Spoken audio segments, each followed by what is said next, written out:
I keep reminding myself that I'm actually lying on the floor of my living room, but it doesn't help. My brain might be certain that I'm wearing sweatpants in a heated apartment, but my eyes are seeing something else. A pixel-perfect world of snow, blood, and broken glass spreads out in front of me.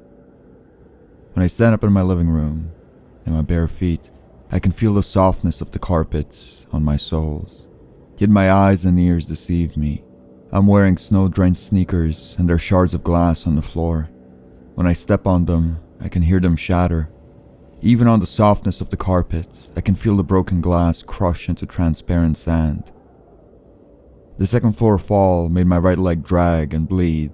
I'm far too terrified to roll up my jeans to check the damage, but I don't need a degree in medicine to know that it's bad. Luckily, the legs that I feel are still the ones standing on soft carpet. My virtual elbow is bloodied from a successful battle with the panel house's glass entrance, but I also don't feel it. The only thing I feel are my frostbitten fingers. My hands are red and swollen and in the shape of claws. After a couple of minutes away from the blizzard, I have rediscovered the ability to move my thumbs, but all other motion that I provoke in my hands is sluggish and numb. My developer tools are completely disabled. There's no shutting off the simulation. I have tried for all means possible to remove the VR gloves or the headset, but it's impossible. Taking off the gloves in the real world is akin to trying to rip off my skin in the simulation, and if I reach for the headset, my wrists turn limp. The blizzard beyond the broken glass howls and the sun starts to set. All of the doors in the hallway are locked and the elevator refuses to work. No amount of pacing through broken glass can get me out of the simulation. I turn creative. Past the Soviet hellscape in which I stand, I try to visualize my living room. I try to visualize where my desk is. I say a little prayer and then slam my head into the desk in an attempt to dislodge the headset. The moment my forehead meets the table, a primal scream escapes my throat. It doesn't feel like I just banged my head. Sharp, hot bolts of agony run down my spine and explode out into my limbs. The carpet I fall onto is soft but faintly. Ever so faintly, I can feel the fine edges of broken glass. It takes me more than a couple heavy breaths to wipe the pain from my eyes. I hold out my frozen hands to soothe the ache in my forehead, but my wrists refuse to cooperate. I scream. I scream like an animal trapped in a snare, and all the frost-covered world of cement replies with is echoes of my screams. The fear of being trapped in this terrible virtual reality nearly drives me mad, but then, with a gentle chime, my spirit soars. Upper right corner of my vision, a message alert painted in bright neon green. Simon J. is online. The rest of the company chat tools are invisible, but swiping at the alert pops up a conversation tab. I point my clawed finger to where the record message button usually is and pray. A gentle click in my right ear lets me know that the software can hear me. I ask Simon to immediately contact someone from management and get me out of the simulation. I make my request slowly and clearly to maximize my chances of rescue. Yet when I am met with nothing but silence, my pleas lose their veneer of professionalism. I scream. I scream and beg for help, but my cries are not answered. Not by Simon, at least. A rock flies past my head, breaking what's left of the glass entrance. Shrill screams in incomprehensible language follow. A hag carrying a burlap sack emerges out of the blizzard. She is completely deaf to any of my apologies or pleas for help. She simply screams and screams, and when she is close enough to reach me, she swings the burlap sack at me. I do not feel the impact, but the hit sends my digital avatar to the ground. She swipes at me with sharp nails that peek out from beneath her rags, and when I'm too far to reach, she spits at me. I know she's just a collection of pixels governed by code, but that knowledge refuses to stick. With the fury of an exorcist, the old woman continues to scream. She jabs her fingers at me and then points to the broken glass. She stomps and spits and threatens me as if she were real and as if I had truly harmed her in some way. For the briefest of moments, I feel guilty about breaking down the door to the complex. I even try to apologize again, but the hag simply curses me once more, unlocks the heavy wooden door, and disappears into her apartment. When the door to the apartment closes, I feel the gentlest gust of warmth on my hands. It gives me goosebumps. I try to take off my headset once more, but my wrists go limp again. My descent into despair is swift, but it is paused by a chime in my ear. New message from Simon J. The bright green beam of hope reads, "Hey Matt, I'm just putting the kids to bed right now. We'll listen to your message when they're asleep. Hope you're well, dude." I scream again. I scream multiple messages dissuading Simon from putting his kids to bed, but none of them are seen. My voice doesn't steady for a while, but when it does, I send Simon one last calm message telling him exactly what I need him to do. Contact management, boot the simulation in administrator mode, and eject me. Half my hope for getting out of this snare is the belief that escape will be simple.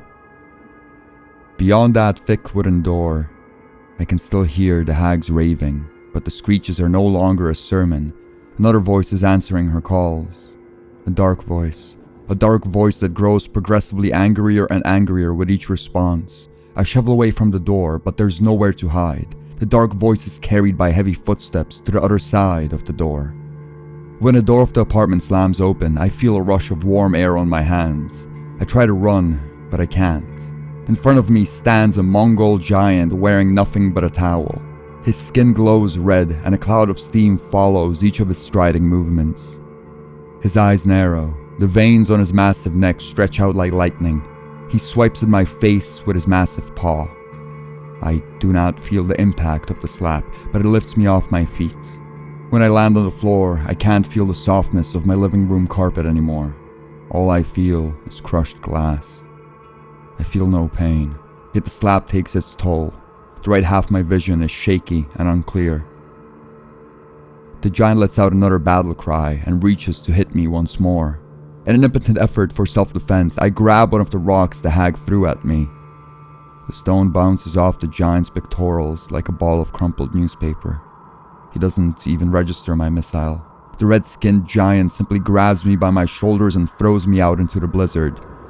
My digital avatar tumbles down the steps of concrete, but all I feel is the snow on my aching palms. Towering above me, the giant screams and starts to make strides towards the broken door. The hate in his eyes and voice leaves no room for negotiation. He wants me dead. I climb to my feet and start to shuffle deeper into the blizzard, knowing full well that the brute moves faster. Just as I start to make peace with another imminent assault, however, I hear the giant howl behind me. He clutches his bare foot. Even though the rest of his body lost its color in the face of the frigid wind, his foot is blood red. A jagged piece of broken glass juts out from behind the giant's thumb. Soon enough, the hush of the blizzard washes out the angry shouts. Soon enough, the hush of the blizzard is all that is left. The terrible cold returns back to my palms. My hands turn back into shivering claws, and any willful movement of my fingers becomes impossible. I know I'm standing in a room with central heating and double-glazed windows, but I start to feel the furious fangs of frostbite seize the tips of my fingers. I press my hands beneath my shirt in an attempt to share some body heat. The VR gloves feel like dry ice against my skin. The question of how the temperature could transfer through the simulation keeps on nipping at what little sanity I have left, and I let it. In the face of that frigid cloud of white, I need something to occupy my mind.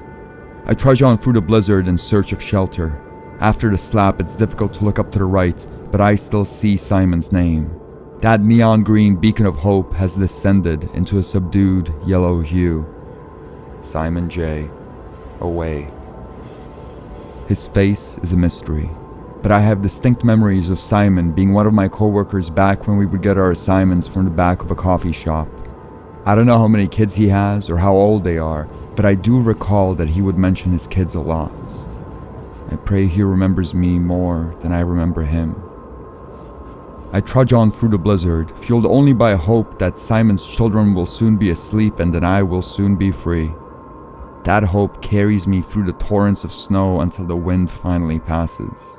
The air is still unbearable, but whatever chill left with the storm is quickly replaced by the setting sun. The windows of the cement houses light up much brighter than the street lamps on the road. Simon J. Away.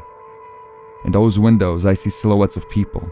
Unnerved by the idea of being observed inside of a simulation, I make another attempt to remove my headset. My wrists go limp once more. I keep praying that Simon's children are fast asleep. Simon J. Away. The sun fully sets. The world is dark and I'm being watched. My abdomen is completely numb from the virtual reality gloves and my throat starts to grow sore. I try to remind myself that I'm actually standing in my living room and that it's all a simulation, but my brain doesn't know how to make sense of that knowledge. What I can make sense of, however, is the fact that beyond the simulation, I am a man. I am hungry. I need to eat. The ice pack that I'm holding against my vital organs can't be good for me. A cough scratches its way out of my throat. Simon J. Recording. The moment the icon turns green, all worries of prolonged exposure disappear. I consider myself saved already. New message from Simon J. The bright beam of hope reads, Hey Matt, so I've just started listening to some of your messages and, is this a prank? I feel like there's a reference here that I'm missing. Let me know that you're okay, please. It's not a prank, I scream, and then, steadying my voice, I send a second message. I've booted up a file that turned out to be malware and I am unable to exit the simulation or even take off my gear. I don't know what is happening, all I know is I want out. Please forward this message to management and then boot up the file through administration mode. Your department should have access to that feature. Thank you. My voice shakes from the chatter in my teeth. Another cough snakes its way through my lungs. Before I have a chance to record another plea for help, the green beacon of hope lights up again. New message from Simon J. Alright, sorry for the delay, Matt. I've forwarded your memo and I'm plugging in. Should be with you in a moment. Gotcha. Now, just to run this as an administrator and... Silence. Simon? I ask. My voice echoes through the silent blocks of panel housing. The sky has turned completely dark. The figures behind the curtain stand perfectly still like statues. Another cough escapes my throat. It too echoes. New message from Simon J. A green light flashes in the corner of my eye. So I've tried booting up the file remotely and it refuses to work. Track you down in the virtual office and tried booting up as an administrator on site, but that won't work either. Not sure what I'm dealing with here, but just give me a couple minutes. I'll suss it out. Before I have a chance to respond, my tie to the outside world is severed. The bright green icon of hope simmers down into a shapeless gray box. Soon enough, all trace of Simon's name disappears. I'm left alone in the simulation. It's just a couple of minutes, I say, out loud. My words turn into nothing but wisps of steam and echoed syllables. My words of self-soothing bounce through the concrete walls until the world goes completely silent. It stays silent. It stays silent for what feels like a minute, and then, out of that silence, comes a horrible howling sound. An air raid siren, a single cutting note strained too far. The warnings come in bursts, but the echo of the housing projects makes the howl eternal. It's just a couple of minutes, I say, out loud, again. My voice is lost in a hollow groan of the siren. The silhouettes behind the curtain start to disappear. The lit up windows go dark. Off in the distance, I can see an imposing silhouette of a bridge. I don't know whether hiding under it is a good idea, but I convince myself that it is. Shivering and terrified, I shamble my way to shelter. I try to remind myself that I'm standing in the middle of my living room, but that thought refuses to stick. The soft carpet beneath my feet feels impossibly distant. I cannot hear the crunch of snow over the deafening silence, but each step that I take in a digital world feels undeniably real. The light of the street lamps flickers and strains until it finally goes out. I am left in a world of darkness and cacophony. The sky is without stars or moon. The bridge, which was my destination, turns from a vague silhouette into an unrecognizable part of the abyss. The world is completely black and the sirens are deafening. I blindly push on, but my resolve soon breaks. I stop. I stop and I sigh and my eyes well up with tears. The air raid siren has dragged any concept of time into the realm of the absurd, but I know it's been longer than a couple minutes. I reach up my hand to wipe the tears from my face, but my wrist goes limp. Out of a wretched sense of powerlessness, I scream. The scream is nothing but the vocalization of a trapped animal, yet as if it were able to hear me, as if it took pity on me, the air raid siren goes silent. The howls and my screams bounce across the cement housing for a couple more breaths, but then the world turns dead once more. I can smell again. I can smell the virtual Soviet hellscape I am trapped in. The air carries the tinny scent of a nosebleed. New message from Simon J. The green light leaps out of the darkness, nearly blinding me. Hey Matt, a familiar voice speaks out of the darkness. So it's very much a good news, bad news situation. Good news, even though I wasn't able to access the file through regular channels to eject you, I have been able to get it into debugging mode. The file seems to be self-updating and is running live, but theoretically, I can mess around with the code. Only theoretically, though. Bad news. Matt, I have no idea what language this script is written in.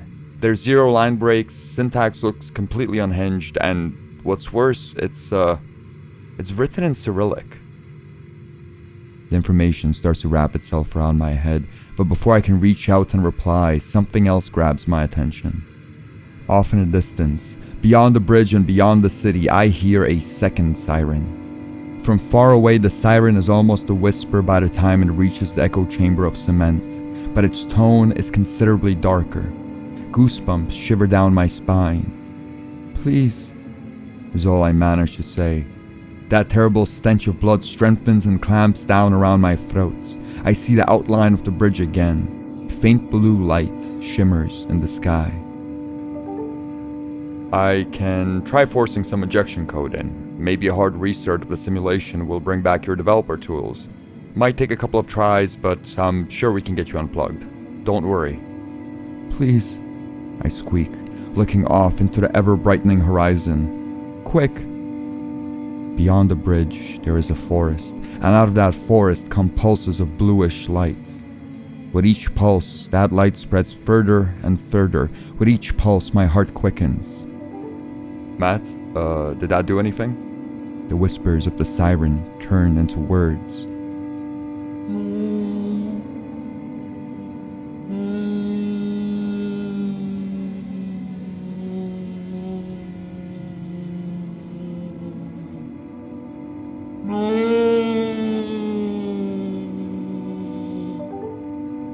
Matt, how about this? The deep pitch of the siren starts to rise. No one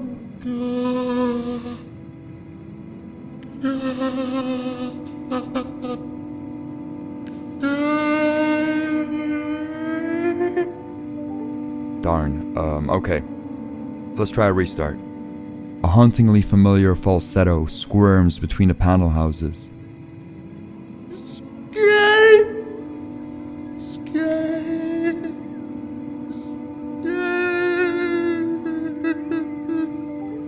Matt, are you still there? Yes. No one can escape the company.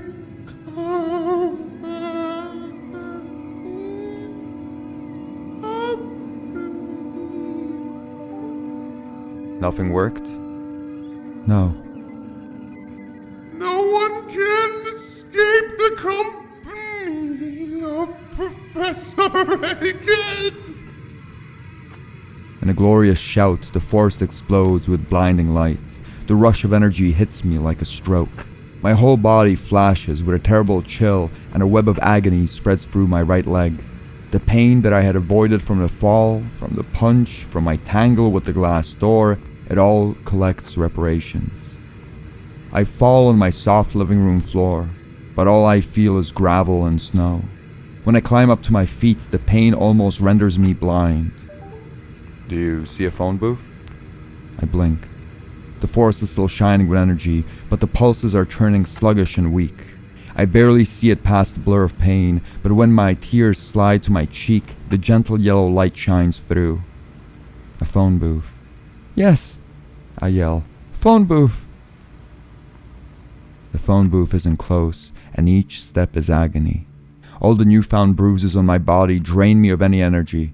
I try to focus on moving slow and staying sane. Good. Unexpected, but good.